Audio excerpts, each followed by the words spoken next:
all of our most baseline survival behaviors as human beings, the drive to eat, to drink, to fight, to flight, and to procreate, are rooted in our dopamine response to the stimuli we encounter. Right. It is our most basic survival chemical. So, for instance, within the act of procreation, the human body has at its maximum dopamine production capacity, a capacity of 125 nanograms per deciliter. That is the most the human brain can produce on its own in response to the greatest physical pleasure most people would endorse as having the ability to experience. Got it. The brain's dopamine response to opioid exposure is a response of almost 1,000 nanograms per deciliter, almost 10 times greater than that of the act of procreation.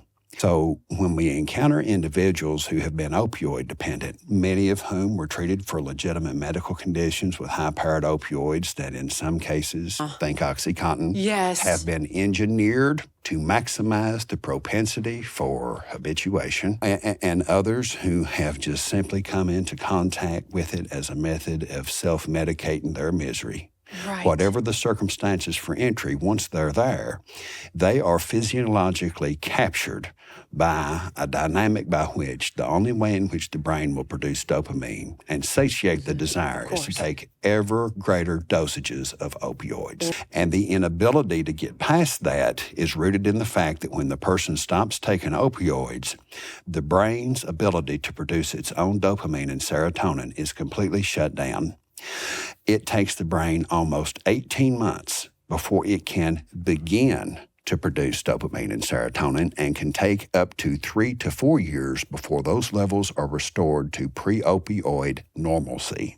3 to 4 years. So imagine trying to hold on for 3 to 4 years of not breaking and tolerating that suffering. So even when a person gets past that initial, 3 to 4 days of violent illness associated with withdrawal, yes, there are days and weeks and months of lethargy and listlessness and depression and just a generalized, deep-seated malaise that impairs the ability to function because of the lack of dopamine and serotonin. For most people who have had substance use issues, there have been a lot of decisions driven by the compulsion that have created great damage. And that damage relates to the reality that when a person is engaged in what appears to be depraved criminality in order to secure supply, what we are actually seeing are the symptoms of a profound neurochemical brain injury from which they cannot recover because we have no available treatments to restore that brain. When you take the person who's struggling with withdrawal and then you throw on the unbelievably complex myriad problems associated with the legal, financial, and logistical complications of rebuilding your life from scratch, you have almost guaranteed that the vast majority of people who are struggling with neurochemical brain impairment are going to fail because they cannot begin to cope with the avalanche of difficulties that are embedded within systems of government, employment, finance, and just the ability to live because of the way in which they cannot, with coherency and linear determination, get it done because of the impairment.